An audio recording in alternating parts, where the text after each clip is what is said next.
pretty slow. Yesterday when I was out and about, if everybody knows where Twin Oaks Curve is, between there and Morrison, there were 2 or 3 cars in the ditch already. And what happened is where the drifting had gone on and it was plowed, there's a little skiff of snow left, and that's become ice now. So slow down. You always do such a great job with our talking points, and your first one is Foxy Lady. Yes. And I kind of like Jimi Hendrix too, but what that means, what we were talking about there before we went on the air, is the red fox. The numbers of red fox I'm starting to see again has gone up considerably, which I don't know why exactly. At least in Whiteside County, let me back up a little bit. The red fox is a grassland type animal, and the reason it relates to grassland is because of mice and voles that it eats. And we've lost CRP acres in Whiteside, but the fox numbers have seemed to go up. Now, that may be related to lower coyote numbers. Coyotes are a competitor for the rodents that foxes eat, plus they'll eat the pups, and they'll eat the adults too if they can catch them. So to me, it's a good thing that we're seeing more red foxes. It's a diverse animal. It's great to see. You and I were commenting about how beautiful they are, especially this time of year with the big bushy fur and everything. One of the problems the foxes have, though, is mange. They're really susceptible to mange, and coming out of winter, a lot of times you'll see animals that basically they've lost all the fur that they have on them, and normally they don't last very long. The problem is if that's a female and she has pups, she'll pass that mange on to the pups. So that's one of the bad things. But we are seeing more, and I trap. There's no secret about that. I trap. And I think if I would catch one, and I haven't caught one in years, I'd probably let it go. I got kind of a soft heart. And in Illinois, at least, too, the gray foxes are being studied to possibly be put on either the threatened or the endangered list. That's one that relates more to woodlands. And in 34 years in Whiteside County, I've only seen one. And he ran across the road in front of me in a timbered area. But other than that, I hear people talk about him, but I haven't seen them. I have never seen a gray fox. Are they about the same size as the red fox? They're smaller. They have a shorter really? snout, more of a flat face. It's kind of a weird coloration. It is gray and brown on the top, and then as they go down, you'll have patches of red. It almost looks like a fox squirrel. But it's not as bright. It's got a shorter tail, and it lives closer to brush and woodlands. So, interesting. Yeah. Turkey permits. Yeah, in Illinois at least, and I want to talk a little bit about Iowa too if we have time. Turkey permits, the second lottery is already closed. That was on the 11th, so we're into the third lottery. And in Illinois, normally what you do is you go online and apply for a permit. And one of the nice things about Illinois' website is you can tell how many permits are left for each county before you apply. And make sure you do that, otherwise you're going to be refused. They'll send your they'll send your check back. So make sure either your county or the special area you're trying to get a permit still has them available before you apply, because there is one more lottery that I think is open right now, so that'd be the third lottery. Typically I get 1 or 2 permits. I already got one for first season, and everybody laughs at me that I hunt first season because I've sat out in the snow before hunting them, and now I hunt out of a tent, so it makes up for it. A couple other things both for Iowa and Illinois is make sure your license and your habitat stamp is up to date. In Illinois, the hunting licenses expire before the turkey season starts, so if you try to hunt and get stopped with your current license, you're probably going to be in trouble. So make sure you get that new hunting license and habitat stamp before you go out. A couple other things. The youth season in Illinois is going to be March 30th and 31st, and a second weekend of April 6th and 7th, and that's only for kids. So they can be accompanied by an adult, but the adult cannot shoot the gun. It's strictly for youth. It's designed to let the kids have an opportunity to hunt when there's not a lot of other pressure and hunters out there. Is that for like 18 below, or what's I think it's 16 if I 16? remember. Okay, Yeah, all I right. checked the regs on that, though, but it is the end of March and then that first week in April in Illinois. The first season in Illinois is the 15th of April through the 19th, and then there's 4 other seasons that run all the way through May 16th. So there's 5 seasons in Illinois.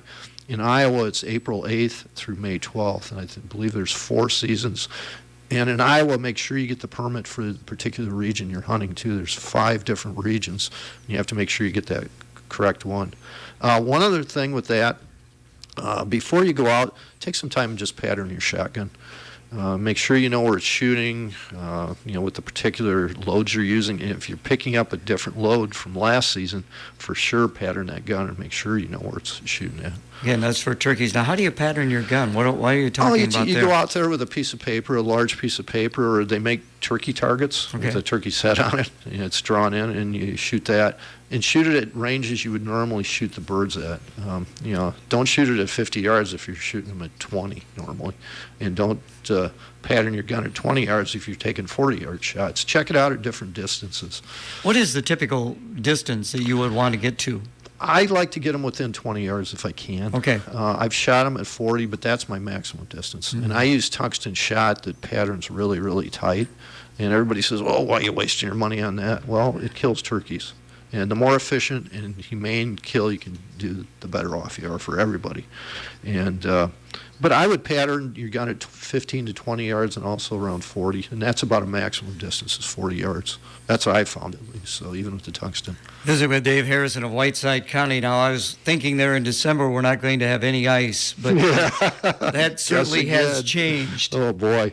One of the things I'm doing, I mentioned trapping. I've got a gentleman I trap for during the season. I don't have a out-of-season permit, but he's got a pond, and the dike is about less than 50 feet from a county road, a fairly busy county road, and he's had muskrat problems for years on this place.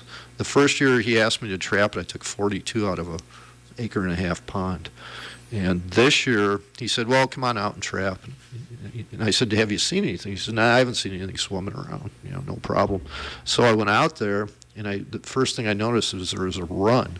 And a run is basically where the muskrats dig a hole in a dike or a hill that comes into the water, whatever, and then they swim one path the whole time to get into that hole. And there'll be the bottom will be bare or there'll be silt there. So that was the first thing I noticed. I took 7 out of the one run, and right now I'm up to 3. And the way this relates back to ice fishing is I had to chop the traps out of the ice yesterday, and there was about 2 inches. Okay. In my mind, that's still not safe. I would wait until there's 4 inches, and I think by next week you're probably going to have it. And there's somewhere, and I think Iowa DNR has it on their website or in a brochure that shows the different depths of ice and what you can do on it, walking on it, driving on it, the whole bit. But I would wait until you get 4 inches of ice. That's the safest thing to do. Yeah, I would wait also. Yeah. Trapping season, you talked a little bit about trapping. Yeah, trapping season, at least in Illinois and here in Iowa, is starting to wear down a little bit now.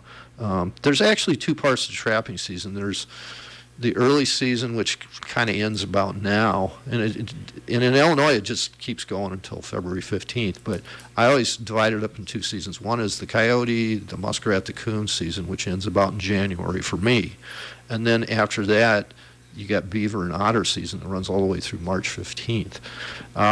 Prices have improved some. I actually got $10 for a coon the other day, which is unbelievable. I was getting 2 to 3. And I went in and I questioned the guy. I said, "That's a $10 coon?" He goes, "Why? Don't you think that's enough?" I said, No, that's great.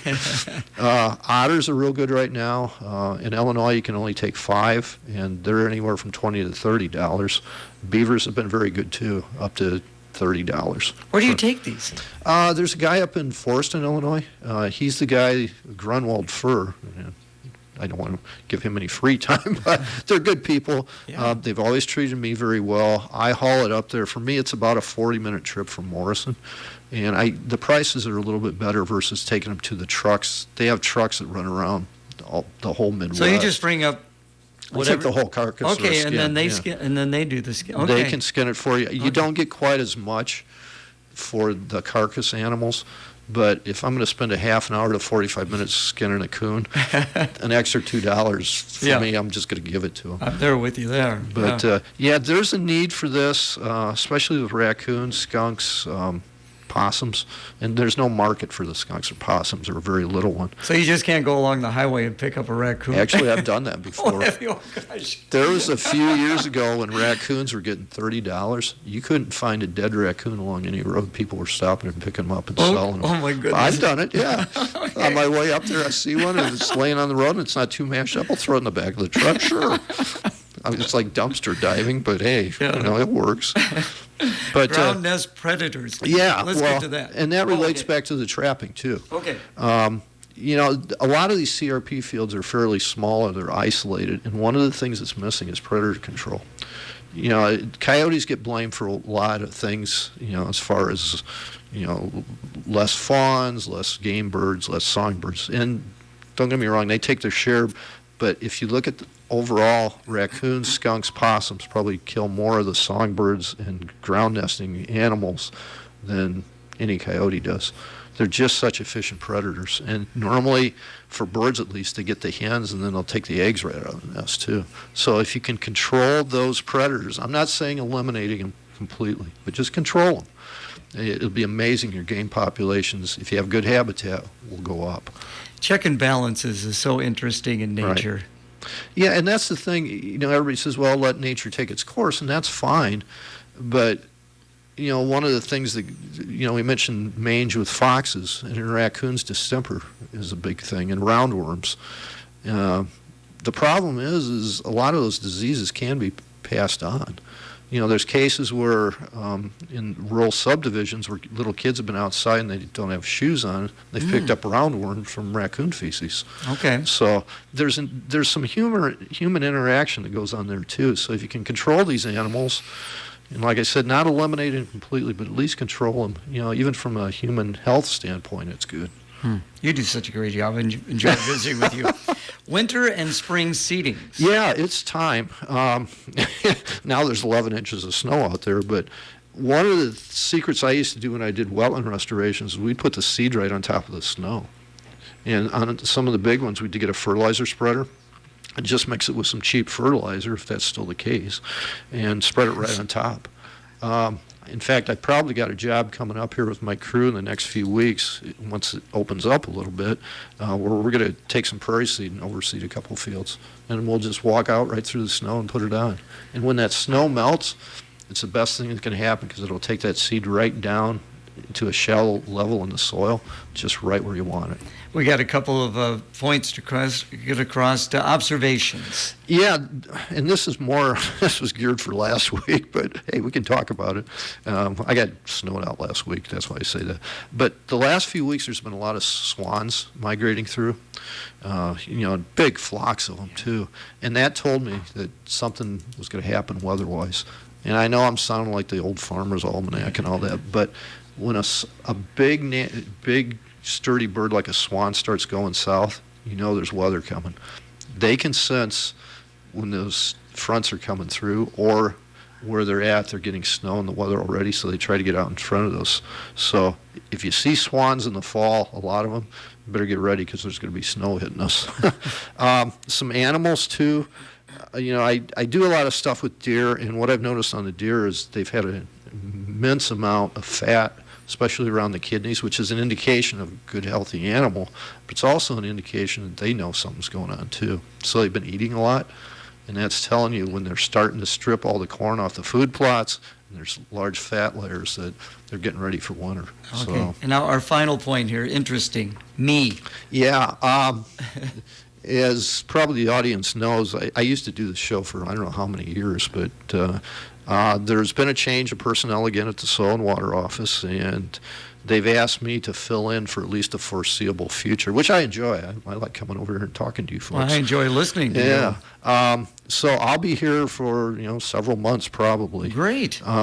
The one thing I did want to say about the office too, Tricia, I know, is getting the tree sale and fish sale stuff ready for the spring. Okay. And she may already have sales material out. If you call her at 772-2124 extension 3, she can let you know what's available right now as far as sales. As always, appreciate it. You do such a good job. We'll talk Thank to you you again on the 13th. You bet. You're listening to AM 1340 KROS, Clinton, Iowa. FM 105.9. And